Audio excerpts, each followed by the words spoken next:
मैं लाखन सिंह निषाद आपका स्वागत करता हूं अपने यूट्यूब चैनल निषाद कंपटीशन पर। दोस्तों, आज हम हिस्ट्री के चैप्टर का टॉपिक वंश और उनके संस्थापक को लेते हैं। दोस्तों, आज हम भारत पर राज्य करने वाले वंश और उनके संस्थापक के बारे में पढ़ेंगे दोस्तों, और उनको इस तरह से पढ़ेंगे दोस्तों कि एक बार पढ़ने के बाद आपको जीवन में कहीं अंत पढ़ने की ज़रूरत ना पड़ेगी दोस्तों, क्योंकि मैं आपको इन क्वेश्चनों को दोस्तों ट्रिक से पढ़ाऊंगा। दोस्तों, आप एक बार इस वीडियो को अच्छी तरह से समझ लेते हैं दोस्तों, तो मैं आपसे वादा करता हूं कि आप और कहीं भी ऐसा वीडियो नहीं देख पाएंगे दोस्तों। चलो दोस्तों, शुरू करते हैं। कुछ क्वेश्चन है दोस्तों, इसमें कुछ क्वेश्चन हम सेकंड वीडियो में लेकर आएंगे दोस्तों। ये हमारा पहला वीडियो है जिसमें 14-15 वंश और उनके संस्थापक हैं, उनको हम कवर करेंगे दोस्तों। इसमें किस प्रकार से दोस्तों ट्रिक से याद रखेंगे दोस्तों, देखना दोस्तों। पहला क्वेश्चन है, भारत में गुलाम वंश की स्थापना कुतुबुद्दीन ऐबक ने की थी। ट्रिक है दोस्तों, गुलामों के साथ कुत्तों जैसा व्यवहार किया जाता है।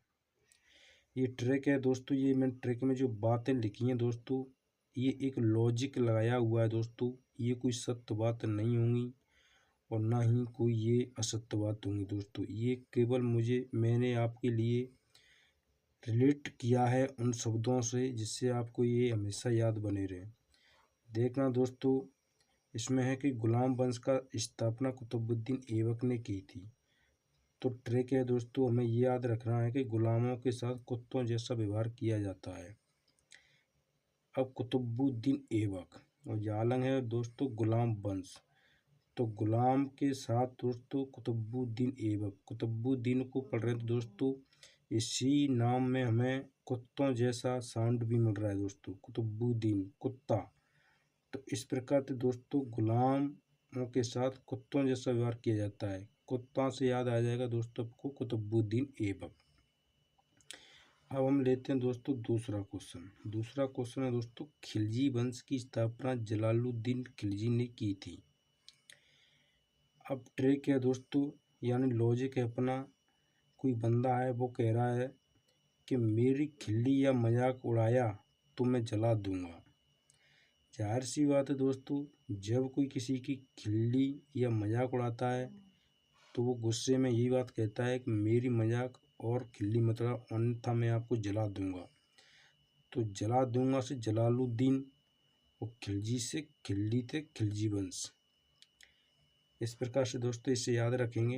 अब तीसरा क्वेश्चन है दोस्तों, मौर्य वंश। मौर्य वंश की स्थापना चंद्रगुप्त मौर्य ने की थी दोस्तों।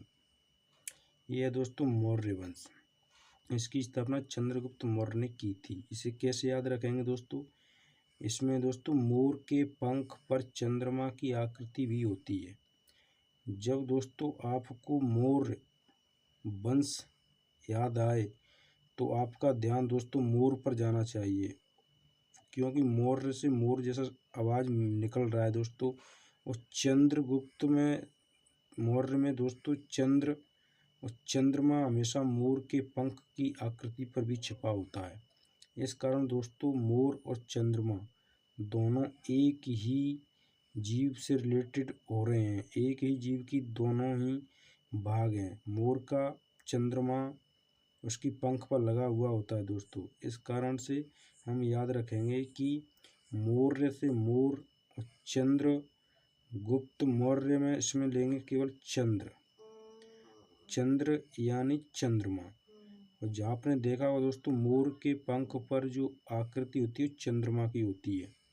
इस प्रकार हम याद रखेंगे दोस्तों कि मौर्य से मतलब मोर और उसका संस्थापक हो जाएगा चंद्रमा, यानी चंद्रमा उसकी पंख पर छिपा होता है दोस्तों। चौथा क्वेश्चन है दोस्तों अपना, शुंग वंश की स्थापना पुष्यमित्र शुंग ने की थी। ट्रिक है दोस्तों या फिर लॉजिक है दोस्तों। पुष्प को हमेशा सूंघा जाता है।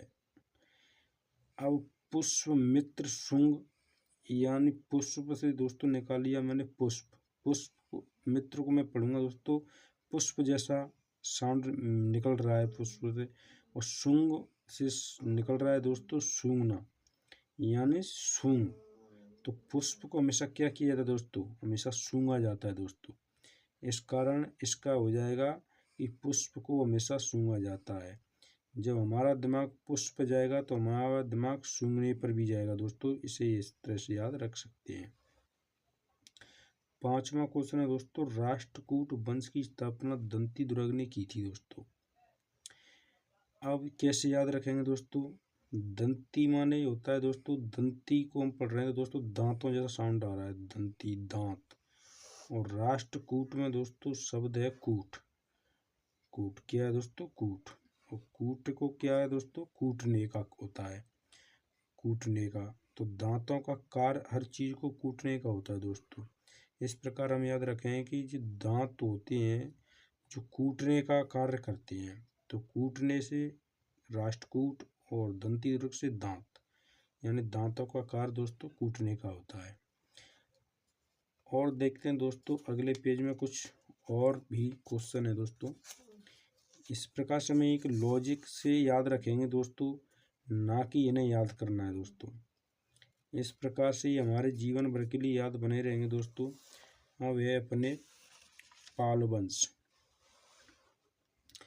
पाल वंश के संस्थापक गोपाल था। अब कैसे याद रखेंगे दोस्तों, पालो तो गौ पालो क्योंकि गौ हमारी माता है। एक बंदा कह रहा है दोस्तों कि पालनी है तो गौ पालो क्योंकि गौ हमारी माता होती है। इस प्रकार पाल वंश का संस्थापक गोपाल हो जाएगा दोस्तों। क्या हो जाएगा, गोपाल यानी गोपाल। अब दोस्तों 7वां क्वेश्चन है सेन वंश। सेन वंश का संस्थापक है दोस्तों सामंत सेन। अब इसमें लॉजिक है दोस्तों कि मोदी जी ने हमारे देश की सेना को इतना मजबूत बना दिया है कि अगर उससे कोई अब हमला करेगा तो उसे समाप्त कर देगी। तो जाहिर सी बात है दोस्तों, किसी भी सेना के सामने कोई जाता है तो वह सेना उसे समाप्त कर देगी। तो सामंत से दोस्तों शब्द निकल रहा है समाप्त, और सैन से शब्द निकल रहा है दोस्तों सेना, यानी सैन को पढ़ रहे हैं तो उसी से साउंड निकल रहा है सेना जैसा। और सामंत में साउंड निकल रहा है दोस्तों समाप्त करना।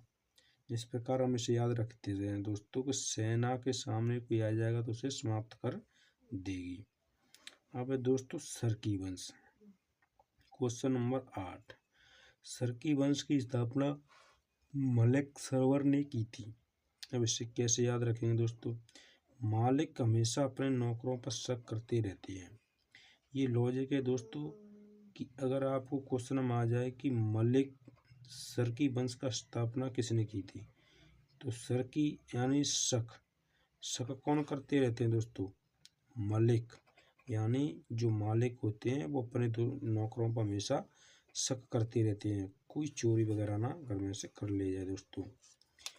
अब है दोस्तों हर्यक वंश। क्वेश्चन नंबर 9 है दोस्तों हर्यक वंश। अब हर्यक वंश का संस्थापक है बिम्बिसार। और इसमें क्या लॉजिक है दोस्तों, इसमें है बिम्मू, यानी बिम्मू बोलते हैं दोस्तों बांस को। ये हमेशा कैसा रहता है, हरा रहता है दोस्तों। और बिम्बिसार को मैं पढ़ रहा हूँ तो उसमें शब्द मेल खा रहा है बिम्मू, बिम्मी, बिम्मू। और हर्यक माने हरा, और बिम्मू कैसा होता है दोस्तों, हरा। तो मैं सिर्फ ये याद रखूँगा कि बिम्मू हमेशा हरा रहता है। तो इससे मुझे याद आ जाएगा कि बिम्मू और हरा, हर्यक वंश, और बिम्मू से बिम्बिसार, यानी हर्यक वंश का संस्थापक कौन था दोस्तों, बिम्बिसार। इस प्रकार से हम इस क्वेश्चनों को याद रख सकते हैं दोस्तों। अब देखते हैं दोस्तों क्वेश्चन नंबर 10। क्वेश्चन नंबर 10 है दोस्तों कि सातवाहन वंश का संस्थापक सिमुक था। अब ट्रिक है दोस्तों या लॉजिक है दोस्तों, बानों में कभी कभी सिमट कर बैठना पड़ता है। तो देखना दोस्तों, सिमुक और सिमटना।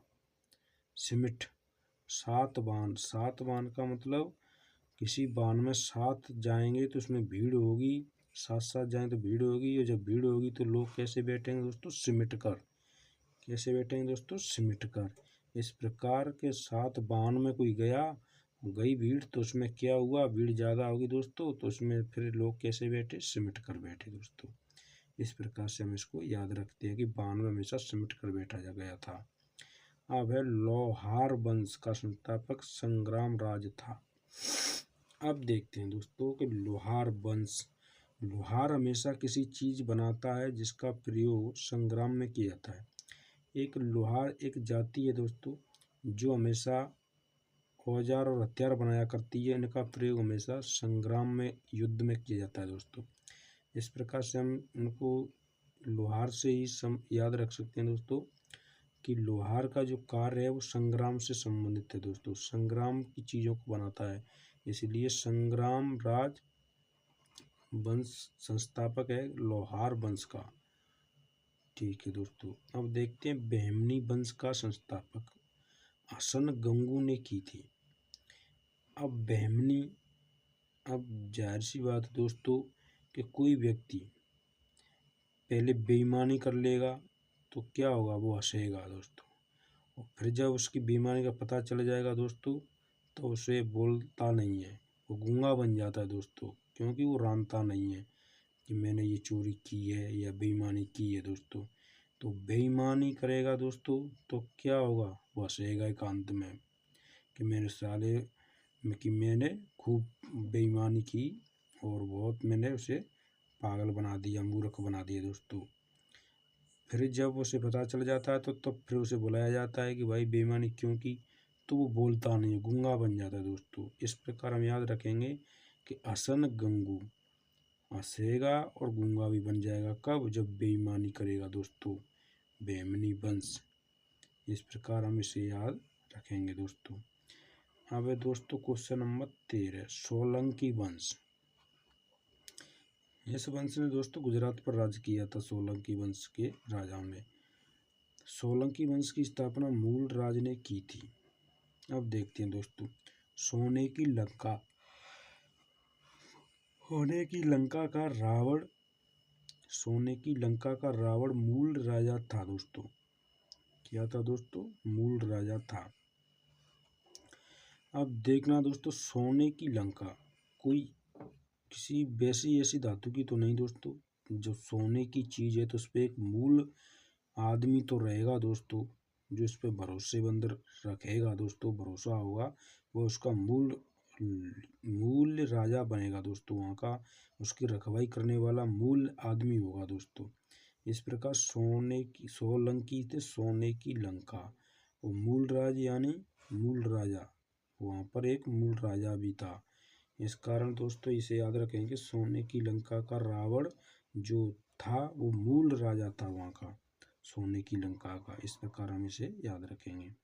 अब देखते हैं दोस्तों क्वेश्चन नंबर 14, चोल वंश का संस्थापक है विजयालय दोस्तों। विजयालय था। इसमें लॉजिक लगाएंगे दोस्तों कि जो व्यक्ति बजरंग बली पर चोला चढ़ा देता है तो उसकी हमेशा विजय होती जाती है।